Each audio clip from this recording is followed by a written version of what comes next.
today it's story time. Okay. We'll be sharing our love story. Yes. Where it began. And how can you find your life partner?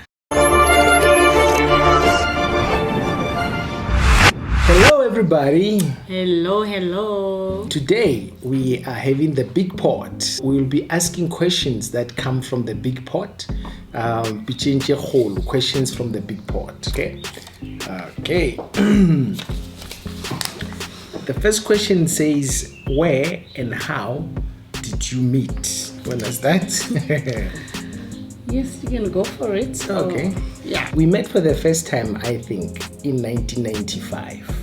You'll rectify me where I'm wrong. I was doing my first year at TEF, University of the North, or now Limpopo. And we were introduced by our mutual friend, Patrick Mamavolo, yes, who thought that we were a good match. Yeah. So he set us up. He set us up, him and his wife, or his wife to be. So it was to be at his wedding. Yeah. You still remember, or you want me to just say everything? Yes, you can continue. I'll add. Yeah. Yeah, so I was to be the bride, you were to be the bridesmaid. Yes. And I was to be the groomsman. Yes. And we're supposed to do the step together, you know. Yeah. So they paired us together. Yes. Yeah, so they paired us together, and that was the first time I really saw him. And yeah, there was just some nice vibe there when we were dancing. It was a setup. Yes, yeah. It was a setup. Even though at that time we were not really thinking about marriage, but the seed was planted there. Okay, another question from the big pot. What was the first impression you had of your spouse? Okay, so the first time I saw you, what did I think about you, or what did you think about me? You first. Why must I go first? Yes, I think for me, Joe was very cool, calm, and collected.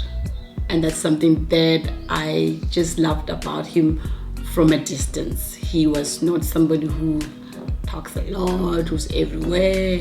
He was just, those 3 words was something that made an impression. Yeah. Oh, well, for me, I think my first impression was that, you know, you made me very happy. I laughed so much for so long and so hard. At that stage, I was not thinking about finding a life partner, so I did not propose or do anything of that nature. But she's right when she says that a seed was definitely planted. Yeah. He flew just to come to the youth conference. And then, but even then, you didn't propose. I think at the youth conference, you didn't. No, I think I did. No, you just. No, I proposed. No. Yes. You didn't. No. You said, can we meet sometime during the week or during the weekend? I just want to see you. And then we met in town, and you proposed me. I think I proposed at the youth camp. In my mind, in my heart, when I came to that camp, I came with one mission and one mission only: to propose and get your answer as yes. It doesn't mean that all I said was let's meet. So I think I did share my heart and I did propose, and there was no answer then. Yes. So when you did not want to say anything, that is when I proposed the next thing, best thing, which was a meeting, so yes, that I could push my agenda and get your answer as yes. That's why I came to the camp. Yes, I remember now. I think you said something about, you know, life together, and you know, that you like me, and the next question says, when did you know that this is the one? Okay. You first. No, you first. Okay, so Okay. when I was praying as to whether you were the one or not, God impressed me that you were more than just a chorus leader, and that I am to support your ministry and to play a critical part in that. So therefore I knew that you were the one, and therefore I knew that as soon as I proposed, you'd know that God spoke to me and God will have spoken to you. Therefore you just say yes and we'll be one happy couple. Yeah, and it was not like that. Yeah, unfortunately, sometimes things do take time. Yeah, unfortunately, it was not like that. Yes, you are right. Yes, and It but was like 2 long years. yeah, well, I Some think people can take time. over a year or even longer. Yeah, I think 2 years was just 2 years. too long. It was just too Forever. long. It was forever before I responded. I was the lucky girl that he waited for me. I think the beautiful thing, I still remember his word, exactly what he said. Phumzile, I love you, I want to marry you, I want you to be my wife. You are the most beautiful girl in the whole world. The thing that touched me, even though I took time, and was that I knew at that time that I was called, but then I never told anybody. So for him to say that, because I was just a chorus leader, I was still young, but just involved in church stuff, but the calling thing, I knew, but I never shared it with anybody. So the next question from the 3-footed pots, the biggest pots of them all. Were there any shortcomings in your partner, or did your partner tick all the boxes? There are things that are non-negotiable, like the person must be saved. I have to find my partner attractive, because otherwise, when the pastor says you may kiss the bride, how would I kiss the bride if I'm not attracted to kissing the bride? So then there are other things that, like you like saying, they are neither here nor there, they are chicken or beef type of a thing. So for me at that stage, I had imagined that I would always marry somebody younger than me. I researched, the information was that you were actually much older than me. Then I decided that, age is nothing but a number. I'll just marry you even though you're older. Yeah. But after my proposals and everything, it turned out that you were actually 2 years younger than me. Yeah. Before I said yes, I was like, but you know what? He looks like he's too short, and too tall. Yeah, exactly. So we'll be walking like this. No, man. Hey, and it was like a struggle. Everything he was ticking, the boxes that I had when I was praying for a life partner, except that I wanted a tall. Those days I used to wear Macarena, high heels, So you looked down on me. I don't remember. Yeah, it was just a turn off. Like, yo, man, this guy is too short. But I did not, count the fact that I was wearing Macarena, Bambara Keke Macarena.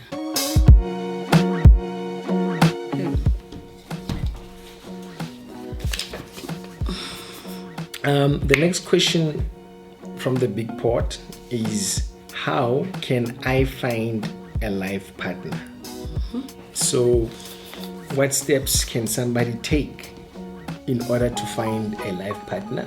For me, step number 1 is prayer. Okay. Yeah, that you need to be open with God, your Father, your Heavenly Father, and pray about it. Step number 2, you need to meet potential people. I mean, if you want to get married and you're always at home, you're never going out, you're not meeting people either online or physically, how on earth are you going to get a life partner when you're not meeting anybody? Yeah, like going to functions, Yes. weddings, and gatherings, church conference. Yes. You know a person better when they are in a in a group of people with their friends, then you know, oh, this is the type of people, the type of topics they engage. And you must meet people who have the potential of becoming your partners. It doesn't help to be a teacher of Sunday school kids and all you're meeting is Sunday school, and also online. Online. Yes, online. Why not? Some people get married after meeting online. Step number 3, it's working on yourself, making yourself attractive emotionally, intellectually, physically, and spiritually. You prepare yourself, you work on yourself, so that when somebody comes in your space, they find you attractive holistically, and empower yourself. If you're not working, fine, start a business, or go for certain different trainings, or whatever that you can do to just build you. People who don't find their life partners, either they don't go out there to meet them, or when they meet them, they themselves are not attractive enough. They don't have that thing that a person can say, this one I will go and get cows for this person, or this one I can call this one the father of my children. So instead of spending all your time doing other things, you can invest in yourself and become more attractive. Like even if you are not yet there, they can see potential. Yes. This person has potential together, and we can be in partnership of building our own empire. Step number 4, be realistic in your expectations. So most people have high expectations, and they forget that even they themselves had to grow to be where they are. So you need to look beyond what you see today, and be able to spot gold in your partner, in the girl of your dream, or the guy of your dream. And today they may be here, but with your partnership together, you can go somewhere and build a strong empire and become the power couple that you aspire. Because your partner, when you meet them today, they are not a finished product. If you're gonna look at them as if they're going nowhere, they'll never amount to anything, tomorrow there will be something big, and then you will be looking like, I didn't see that coming. Marriage is about building each other. It's about bringing out the best out of each other. You must be able to spot gold in the person that you want to spend your life with. Another question from the big pot. If I marry Mr. or Miss Right, will I have smooth going a life without any problems or challenges? Doesn't matter even if you married the right person, even if you felt confirmation from God that this is the right person for you, you will still encounter problems. You will still have challenges. You will still face conflict. You will still face life. Challenges of life will hit you. It's not about whether you found Mr. Right or Miss Right. Yeah. People who have been married to one another forever are those who have been able to forgive each other, to build and to show love to one another, and they have learned to adjust to one another. Yeah. Because nobody's perfect. When is the best time to marry? A person must be matured, must be at a level where they are physically matured and spiritually matured, emotionally matured, and also financially stable. You must be ready for bringing another person in your life, which brings more responsibilities upon your shoulder. Both partners, because you must be in partnership. if you're a guy, you need to be able to pay lobola. Age is not a big factor as such, but you must be, there's a certain stage where as women it becomes difficult to give birth, and even for the men side, there's a certain stage where you need to retire. So you need to calculate those things. But my firstborn should be at this age, and when I'm this age, will be my lastborn. When I retire, my lastborn will be out of the house. So these are the kind of things that you need to calculate. You don't want to retire and still have a child in primary. And they require so much energy. They require so much after them. energy. I mean, sleepless nights and changing nappies and it's a lot. It's a lot. So you need to calculate that, and then it will also help you to know how many children you want. Is there such a thing as having one's own soulmate? I don't think there's such a thing as a soulmate. No, I agree. I mean, imagine if your soulmate messes up, even before you met them, even before you marry them, etc. But then just because they messed up, then it means you can never ever find the right person. It doesn't work like that. So definitely, without doubt, there is no such thing as soulmates. Yeah, and again, in case where life happens and the other life partner passes on, then if you feel like you want to remarry or get married again, you can still do that. I believe that God connects people for a divine purpose, and that is why, again, it's very important to go back to God and ask if this person is the right person for His purpose, not our own purpose. So it's not about your purpose in life or your happiness only. It's about God's purpose for your marriage. If I choose the wrong person and only realize after marriage that this is the wrong person, can I divorce them? We never tell anybody to divorce. Only death can do you part. So there is nobody except death that must separate you. Even the counselor, when it comes to when you are in marriage, nothing must separate you.